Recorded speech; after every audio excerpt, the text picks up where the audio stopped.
आज आपण आपल्या लेक्चरमध्ये पाहणार आहोत ह्यूमन डेव्हलपमेंट इंडेक्स HDI म्हणजेच मानव विकास निर्देशांक, त्याचबरोबर बहुआयामी दारिद्र्य निर्देशांक यामध्ये काय आणि ह्या संकल्पना म्हणजे काय हे आज आपण या लेक्चरमध्ये पाहणार आहोत. तर बघा, प्रथम पाहूया मानव विकास निर्देशांक ह्यूमन डेव्हलपमेंट इंडेक्स HDI. 1990 साली पाकिस्तानी अर्थतज्ञ महबूब उल हक आणि भारतीय अर्थतज्ञ, पाकिस्तानचे अर्थतज्ञ कोण महबूब उल हक आणि भारतीय अर्थतज्ञ अमर्त्य सेन यांनी मानवी विकास निर्देशांकांची निर्मिती केली. ती कधी केली? 1990 साली. व तेव्हापासून हे निर्देशांक संयुक्त राष्ट्र विकास कार्यक्रम ही संयुक्त राष्ट्रांची संस्था मानवी विकास अहवाल तयार करण्यासाठी वापरते. तेव्हापासून हे मानवी विकास निर्देशांक वापरले जातात. या मानवी विकास निर्देशांकांचे मूलभूत घटक कोणकोणते येतात ते पाहू. तर मानवी विकास निर्देशांक हा आकडा जगातील देशांचे विकसित, विकसनशील व अविकसित असे वर्गीकरण करतो. म्हणजे काही देश विकसित आहेत, काही देश विकसनशील आहेत आणि काही देश अविकसित असे वर्गीकरण हा मानव विकास निर्देशांकानुसार केलं जातं. आता मानव विकास निर्देशांक कोणता क्रायटेरिया, कोणते घटक याच्यामध्ये धरले जातात? तर त्याच्यामध्ये 3 मूलभूत घटक आहेत महत्त्वाचे. त्यातील पहिला घटक आहे देशातील नागरिकांचे सरासरी दीर्घकालीन आणि निरोगी आयुष्य, निरोगी आयुर्मान. दुसरा घटक आहे शिक्षण आणि तिसरा घटक आहे दरडोई उत्पन्न. यानंतर पाहूया बघा, 4 नोव्हेंबर 2010 नंतर या 3 घटकांमध्ये आणखीन नवीन घटक ॲड करण्यात आले आणि त्यानुसार या दारिद्र्य मानवी विकास निर्देशांकाची मोजणी करण्याची पद्धत अंमलात आणली गेली. त्याच्यामध्ये आयुर्मान निर्देशांक बघा, जेव्हा सरासरी देशातील लोकांचं सरासरी आयुर्मान हे 85 असतं तेव्हा हा निर्देशांक 1 असतो. कशाचा? आयुर्मान निर्देशांक. व जेव्हा ते सर्वात कमी म्हणजे 20 असतं सरासरी आयुर्मान देशातील लोकांचं 20 असेल तर तेव्हा हा निर्देशांक 0 असतो.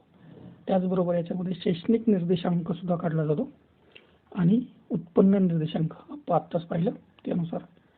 जेव्हा दरडोई एकूण राष्ट्रीय उत्पन्न हे $75,000 अमेरिकन असते तेव्हा हा निर्देशांक 1 असतो. $75,000 अमेरिकन उत्पन्न असेल तर हा मानवी विकास निर्देशांक त्यावेळेस 1 असतो. आणि लास्ट $100 अमेरिकन असते जेव्हा दरडोई उत्पन्न, तेव्हा हा मानव विकास निर्देशांक उत्पन्न निर्देशांकातला हा 0 असतो. मानव विकास निर्देशांक हा वरील 3ही निर्देशांकांचा भौमितिक मध्य असतो. कोणाचा? आयुर्मान निर्देशांक, शैक्षणिक निर्देशांक आणि उत्पन्न निर्देशांक या 3ही निर्देशांकांचा मानव विकास निर्देशांक हा भौमितिक मध्य असतो. ह्या 3ही निर्देशांकांचा भौमितिक मध्य काढला जातो आणि त्यानुसार मानव विकास निर्देशांक ठरवला जातो. तर बघा, याच्यामध्ये मानव विकास याच्यामध्ये आयुर्मान निर्देशांक, शैक्षणिक निर्देशांक आणि उत्पन्न निर्देशांक बघा. आता याचं सूत्र आहे मानवी निर्देशांक काढण्याचं, मानव विकास निर्देशांक काढण्याचं सूत्र. तर आता बघा, मानव विकास निर्देशांक का 0 ते 1 दरम्यान असतो. 0 म्हणजे मानवी विकास झालेला नाही, 0 म्हणजे मानवी विकास झालेला नाही, तर 1 म्हणजे पूर्ण मानवी विकास. मानव विकास निर्देशांक कशा दरम्यान असतो? 0 पासून फक्त 1 पर्यंत, 0 ते 1 दरम्यान हा मानव विकास निर्देशांक असतो. 0 म्हणजे मानव विकास झालेला नाही आणि 1 म्हणजे पूर्ण मानवी विकास झालेला आहे.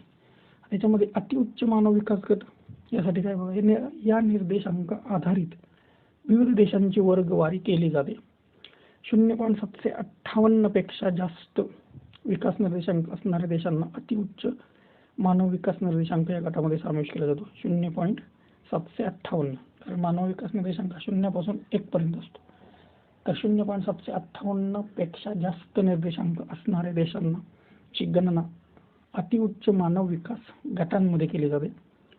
त्याबद्दल उच्च मानवी गट त्यासाठी 0.640 ते 0.758 पर्यंत ज्यांचा मानव विकास निर्देशांक असतो ते देश उच्च मानवी विकास गटामध्ये असतात. 0.640 ते 0.758 आणि 758च्या जास्त वर असेल निर्देशांक तर ते देश अतिउच्च मानव विकास गटामध्ये त्यांचा सहभाग होतो. आता मध्यम मानवी विकास गट याच्यामध्ये 0.466 ते 0.4640 मानव विकास निर्देशांक असल्यास 466 पासून 640 यांना मध्यम मानवी विकास गटामध्ये हे देश मोडले जातात. तर बघा याच्यानुसार अतिउच्च, उच्च, मध्यम आणि सर्वात कमी. तर बघा कमी मानवी विकास गट याच्यामध्ये 0.66 पेक्षा कमी मानव विकास निर्देशांक असल्यास त्या देशांना कमी मानवी विकास गटामध्ये 0.66 पेक्षा जेवढे खाली असतील ते कमी मानवी विकास गटामध्ये सामील असतात. आता त्याच्यामध्ये जनतेची सुस्थिती हे विकासाचं ध्येय, जनता व्यवस्थित आणि राहिली पाहिजे, त्यांची स्तुतीत राहिली पाहिजे हेच विकासाचं ध्येय असतं. केवळ पैसा हा लोकांची आर्थिक, सामाजिक, सांस्कृतिक अशा अंगाने सुस्थिती निर्माण करू शकत नाही. त्यामुळे संयुक्त राष्ट्राने मानव विकास या संकल्पनेचा पुरस्कार केला आहे. नुसता पैसा असेल भरपूर तर त्या माणसांची आर्थिक, सामाजिक, सांस्कृतिक विकास होईलच याची गॅरंटी देता येत नाही. म्हणून संयुक्त राष्ट्र संघटनाने UN मानव विकास निर्देशांक ही संकल्पना मांडलेली आहे आणि त्यानुसार त्याच्या फुटपट्टीवर त्या देशातल्या लोकांचं मोजमाप केलं जातं. याच्यामध्ये बघा संयुक्त राष्ट्राने मानवी विकासाची व्याख्या काय केली? लोकांच्या निवडीच्या विस्ताराची प्रक्रिया. लोकांच्या निवडीच्या विस्ताराची प्रक्रिया अशी संयुक्त राष्ट्राने मानवी विकासाची व्याख्या केली. मानवी विकासाच्या सर्वात महत्त्वाच्या घटकांमध्ये दीर्घ व आरोग्यवान जीवन असलं पाहिजे, दीर्घ असलं पाहिजे आणि ते आरोग्यवान जीवन, शिक्षण व उत्तम राहणीमानाचा दर्जा यांचा समावेश होतो. इतर निवडी असतात त्याच्यामध्ये राजकीय स्वातंत्र्य, मानवी हक्कांची हमी आणि स्वावलंबन व आत्मप्रतिष्ठेचे विविध गट यांचा समावेश होतो. या अत्यावश्यक निवडी आहेत कारण त्यांच्या अभावी अनेक संधींपासून समाजाला वंचित राहू शकतो किंवा समाज त्यातील वंचित राहू शकतो. त्यांना योग्य संधी मिळू शकत नाही आणि त्यांचा विकास होऊ शकत नाही. तर पहा मानव विकास ही लोकांच्या निवडीच्या विस्ताराच्या प्रक्रियेबरोबरच सुस्थिती उंचावण्याची ही प्रक्रिया आहे. विकास लोकांभोवती रचला पाहिजे, लोक विकासाच्या भोवती नाही. एक महत्त्वाचे लोकांचा विकास झाला पाहिजे, लोक विकासाच्या भोवती नाही. तसेच विकास हा सहभागयुक्त असावा आणि त्यासाठी लोकांना आपल्या क्षमतांमध्ये आरोग्य, शिक्षण व शिक्षणविषयक सुधारणा करण्यासाठी गुंतवणुकीच्या संधी उपलब्ध असाव्यात. तसेच लोकांना आपल्या क्षमता वापरण्याच्याही संधी उपलब्ध असाव्यात. त्यासाठी सामुदायिक निर्णयांमध्ये पूर्ण सहभाग घेता यावा. तसेच मानवी, आर्थिक आणि राजकीय स्वातंत्र्याचा लाभ सगळ्या सर्वांगीण दृष्टीनं मानवाचा विकास झाला पाहिजे. तो त्या फुटपट्टीवर मोजण्याची ही एक प्रक्रिया आहे मानव विकास निर्देशांक. आर्थिक वृद्धी व मानव विकास या संकल्पनांमध्ये मूलभूत फरक असा आहे. आर्थिक वृद्धी म्हणजे नुसता पैसा नाही, पैसा भेटला म्हणजे मानवाचा विकास झाला असं होत नाही. आर्थिक वृद्धीमध्ये केवळ राष्ट्रीय उत्पन्न वाढीवर भर दिला जातो. मात्र मानवी विकासात मानवी जीवनाच्या सर्व अंगांचा आर्थिक, सामाजिक, सांस्कृतिक किंवा राजकीय समावेश केला जातो. म्हणजे सर्वांगीण दृष्टीनं मानवाचं जीवन समृद्ध केलं जातं, नुसतं पैशासाठी नाही. तर बघा अर्थात मानवी विकास घडून येण्यासाठी आर्थिक वृद्धी गरजेची आहेच तेच. मात्र वेगळ्या दृष्टिकोनातून त्यामागील तत्व असे आहे की मानवी निवडींच्या विस्तारासाठी राष्ट्रीय उत्पन्नापेक्षा उत्पन्नाचा वापर, use of income and not income itself अधिक निर्णायक ठरत असतं. सगळ्या बाजूंनी माणसाची प्रगती होणं गरजेचं आहे. राष्ट्राची खरी संपत्ती ही राष्ट्रातील लोक असल्याने मानवी जीवनाची समृद्धी हेच विकासाचे ध्येय असले पाहिजे. की राष्ट्राची खरी संपत्ती पैसा नाही, तर राष्ट्राची खरी संपत्ती काय आहे? त्या राष्ट्रामध्ये राहणारे सुशिक्षित, आरोग्यवान लोक आणि ह्या मानवी जीवनाची जर समृद्धी ठरवली तर हेच विकासाचं खरं ध्येय आहे आणि ते राष्ट्र बळकट होण्यास होऊ शकतं. याच्यामध्ये विकासाचे आर्थिक निर्देशक इकॉनॉमिक इंडिकेटर्समध्ये काय सांगतो? विकासाचं अंतिम उद्दिष्ट मानवाची प्रगती आहे आणि हे उद्दिष्ट साध्य करण्यासाठी माध्यम म्हणून आर्थिक वृद्धी याकडे आपण पाहू शकतो.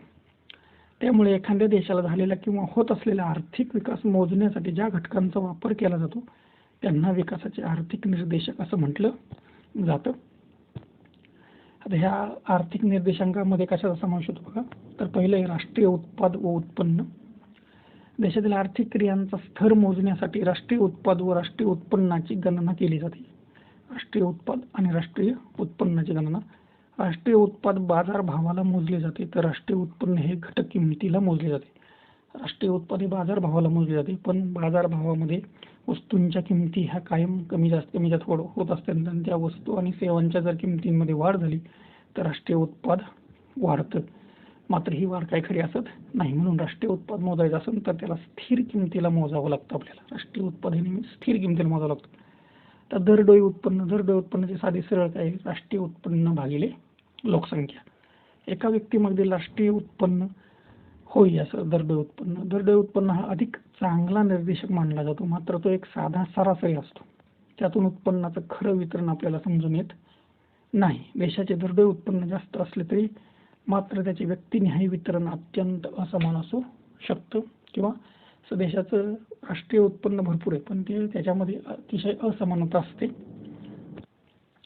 तर पहा, उत्पन्न व संपत्तीची समानता आणि विषमता. याच्यामध्ये कोणत्याही देशात उत्पन्न व संपत्तीची पूर्ण समानता असणं शक्य नाही आणि ते असतही नाही.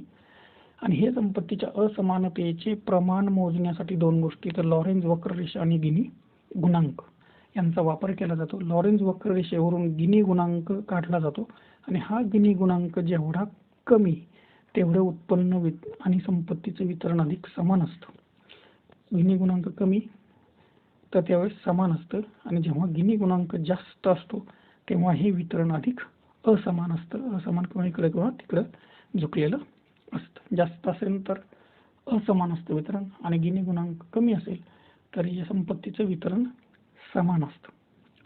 तर दारिद्र्याचा स्तर. दारिद्र्याचा उच्च स्तर आर्थिक विकासाची कमतरता दर्शवतो. दारिद्र्याचा स्तर दारिद्र्य रेषेने दर्शवला जातो. दारिद्र्याच्या स्तरावरून जीवनाच्या गुणवत्तेचा स्तर, उपासमार, कुपोषण, निरक्षरता, पर्यायाने मानवी विकास स्तराचा अंदाज येतो. दारिद्र्य कशा यानुसार याचा अंदाज येत असतो. विकासाचे सामाजिक निर्देश, आर्थिक निर्देश पाहिले तसेच सोशल इंडिकेटर्स पण आहेत. शिक्षण आणि आरोग्य हे मानवी विकासाचे सगळ्यात महत्त्वाचे घटक आणि सामाजिक घटक मोडतात. याच्यामध्ये पहिला आहे शिक्षणविषयक निर्देशक. देशातील शैक्षणिक स्तर दर्शवण्यासाठी साक्षरता दर, विशेषतः महिलांची साक्षरता, विभिन्न वयोगटातील शाळकरी मुलांचे स्थूल व निव्वळ पटसंख्या प्रमाण, ड्रॉपआउट रेशिओ काय यांचा शाळांचा, विद्यार्थी शिक्षक प्रमाण यांसारखे सूचक वापरले जाते शिक्षणामध्ये. तसेच आरोग्यविषयक निर्देशांक. याच्यामध्ये शिक्षणातून प्राप्त केलेली कौशल्य वापरण्याची क्षमता आरोग्याच्या स्तरावर अवलंबून असते. दीर्घ जीवनकाल दर्शवणाऱ्या निर्देशांकांमध्ये पुढील बाबींचा समावेश होतो.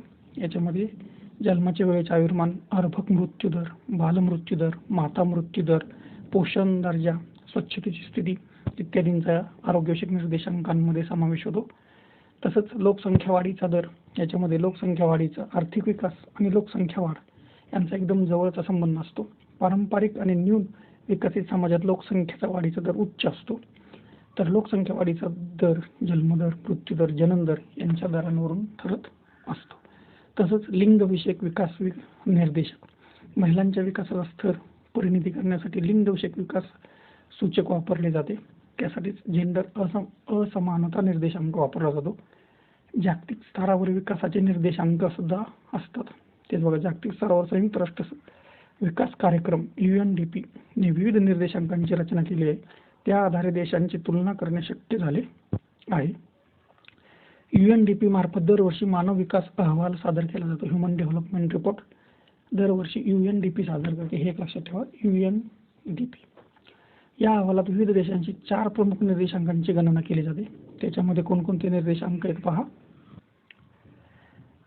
मानव विकास निर्देशांक, असमानता समायोजित मानव विकास निर्देशांक, जेंडर समानता निर्देशांक, बहुआयामी दारिद्र्य निर्देशांक. 2010 मध्ये मानवी विकास निर्देशांक ज्या घटकावरून काढला जातो त्यात बदल करून 3 निकष ठेवले जाते. त्याच्यामध्ये बघा, सगळ्यात महत्त्वाचा आहे आरोग्य. देशाच्या आरोग्याचा स्तर मोजण्यासाठी जन्माच्या वेळेचे आयुर्मान हा निर्देशक वापरला जातो. तसंच शिक्षण, यामध्ये देशाचा स्तर मोजण्यासाठी शिक्षणासंदर्भातून कोणते निर्देशक वापरले जातात तर पहा, 25 वर्षापेक्षा अधिक वयाच्या प्रौढांचे सरासरी शालेय वर्ष, 18 वर्षापेक्षा कमी वयाच्या मुलांचे अपेक्षित शालेय वर्ष शिक्षणाचा निर्देशांक या दोन्ही गोष्टींचा भूमितीय मध्य असतो. 25 वर्षापेक्षा अधिक वयाच्या प्रौढांची सरासरी शालेय वर्ष आणि 18 वयापेक्षा कमी वयाच्या मुलांचे अपेक्षित शालेय वर्ष शिक्षणाचा निर्देशांक काढताना या दोन्ही गोष्टींचा भौमितिक मध्य काढला जातो. जीवनमानाचा दर्जा या संदर्भातून देशाच्या जीवनमानाचा दर्जा मोजण्यासाठी दरडोई स्थूल राष्ट्रीय उत्पन्न पर कॅपिटा GNP GNI तर बघा हा निर्देशक वापरला जातो. दरडोई स्थूल राष्ट्रीय उत्पन्न. प्रथम वरील 4 निर्देशांकासाठी किमान व कमाल मूल्य ठरवली जातात. त्यांना गोल पोस्ट म्हणतात. प्रत्येक देश या दरम्यान कोठे आहे यानुसार त्या देशाचा मानव विकास निर्देशांक ठरवला जातो. तर बघा मानव विकास निर्देशांकामध्ये 2011 मध्ये भारतात होता 0.570 इतका दरवर्षी तो UNDP जाहीर करते. 187 देशामध्ये भारताचा क्रमांक त्या टायमाला 134 होता. प्रथम क्रमांकावर नॉर्वे होता 0.943. शेवटच्या क्रमांकावर काँगो हा देश होता 0.286. एकदम अत्यंत कमी विकसित. भारताची गणना मध्यम मानव विकास लक्षात ठेवा. भारताची गणना ही मध्यम मानव विकास निर्देशांकांमध्ये केली आहे. मीडियम ह्युमन डेव्हलपमेंट गटामध्ये करण्यात आली. याच्यामध्ये असमानता समायोजित मानव निर्देशांक inequality adjust human development index IHDI 2010 या अहवालात हा निर्देशांक लागू करण्यात आला. हा निर्देशांक मानव विकास निर्देशांकाप्रमाणेच काढला जातो. तर तो कसा काढला जातो बघा. मानव विकास निर्देशांक काढताना प्रत्येक निर्देशांकाचे सरासरी मूल्य धरले जात असते. मात्र लोकसंख्येमध्ये त्या बाबतीत मोठी असमानता असते. त्यामुळे या IHDI काढताना असमानता समायोजित ॲडजस्ट केली जाते. देशात 4ही निर्देशांकाबाबत पूर्ण समानता असेल व ह्युमन डेव्हलप इंडेक्स आणि IHDIचा समान येतील. मात्र IHDIचे मूल्य आणि HDIचे पेक्षा जसे कमी होईल तशी असमानता वाढेल. म्हणजे IHDIचे मूल्य HDI पेक्षा जर कमी होत गेलं तर असमानता वाढणारे, समान असतील तर समान असतात. त्याचबरोबर दुसरा एक निर्देशांक पहा. लैंगिक असमानता निर्देशांक जेंडर इनइक्वॅलिटी इंडेक्स GII हा निर्देशांक सुद्धा 2010 पासून लागू करण्यात आला. त्याने 1995 पासून सुरू करण्यात आलेले लिंग आधारित विकास निर्देशांक DI लिंग सबलीकरण परिणाम याची जागा घेतली बघा. 1995 पासून लिंग आधारित विकास निर्देशांक GDI सादर केला जायचो. 2010 मध्ये त्याची जागा कोणी घेतली? जेंडर इनइक्वॅलिटी इंडेक्स लैंगिक असमानता निर्देशांक. हा निर्देशांक 3 निकष आणि 5 निर्देशांकाद्वारे आधारे काढला जातो. तर बघा याच्यामध्ये कोणकोणते निकष आहेत? जनन आरोग्य याच्यामध्ये ह्या रिप्रोडक्टिव्ह हेल्थ ह्या हेल्थमध्ये कशाचा समावेश केला जातो? तर माता मर्त्यता, किशोरवयीन जन्यता, सबलीकरण इम्पॉवरमेंट किती झालं आहे महिलांचं, त्यांचे जन्यता किती आहे, जन्म किती येऊ शकतात, मग त्यामुळे गरोदरपणातून याच्यामध्ये डिलिव्हरीचं प्रमाण आणि त्यात माता मर्त्यताचं प्रमाण किती या सगळ्यांचा विचार यामध्ये केला जातो. या सगळ्यांचं प्रमाण मोजण्यासाठी पुढील निर्देशक वापरले जातात. तर याच्यामध्ये बघा संसदीय प्रतिनिधित्व सबलीकरण इम्पॉवरमेंटमध्ये संसदीय पार्लमेंटरी रिप्रेझेंटेशन किती बघा. शैक्षणिक स्तर एज्युकेशन यांचं एज्युकेशनली कसं आहे महिलांचं त्यामध्ये किती विकास झाला हेही पाहिलं जातं. श्रम बाजार लेबर मार्केटमध्ये त्यांचं प्रमाण किती श्रमशक्तीचा सहभाग होऊन हे मोजलं जात असतं बघा. तर बघा बहुआयामी दारिद्र्य निर्देशांक यामध्ये काय पाहिलं जातं बघा. बहुआयामी दारिद्र्य मल्टी डायमेन्शनल पॉवर्टी इंडेक्स याच्यामध्ये काय पाहिलं जातं तर बघा UNDP आणि ऑक्सफर्ड विद्यापीठ यांनी मिळून जुलै 2010 मध्ये या निर्देशांकाचं 1997 पासून लागू करण्यात आलेल्या मानवी दारिद्र्य निर्देशांकाची HPIची जागा घेतली. ह्युमन पॉवर्टी इंडेक्सची जागा घेतली. विकासाप्रमाणेच दारिद्र्य सुद्धा बहुआयामी असते. हेडलाईन आकडे दारिद्र्याचा बहुआयामीपणा दडून ठेवतात. त्यामुळे या निर्देशांकाची रचना HDIच्या तिन्ही निर्देशांकाच्या बाबतीत आढळणारी बहुवंचितता ओळखण्यासाठी करण्यात आलेली आहे. याचे निकष काय तर बघा. आरोग्य, शिक्षण, तर आरोग्यामध्ये पोषण, बालमर्त्यता, शिक्षणामध्ये शालेय वर्ष, पटसंख्या. हे सगळ्यात महत्त्वाचं कुणीही जाहीर करतं बहुआयामी निर्देशांक UNDP आणि ऑक्सफर्ड विद्यापीठ हे एक महत्त्वाचं लक्षात ठेवा. 2010 मध्ये केले. या निर्देशांकाने 1997 पासून लागू करण्यात आलेल्या मानवी दारिद्र्य निर्देशांकाची जागा घेतलेली आहे. याच्यामध्ये कोणकोणते घटक आहेत बघा. जीवनमानाचा दर्जा, याच्यामध्ये मालमत्ता, वीज, पाणी, स्वच्छतागृह, स्वयंपाक, इंधन आणि जमीन अशा घटकांचा याच्यामध्ये वापर केला जातो. तर बघा आज आपण मानवी निर्देशांक, बहुआयामी दारिद्र्य निर्देशांक हे कव्हर केलेले आहेत पहा. या संदर्भातून व्हिडिओ आवडला असेल तर व्हिडिओ लाईक करा, शेअर करा आणि चॅनलला सबस्क्राईब करा. धन्यवाद.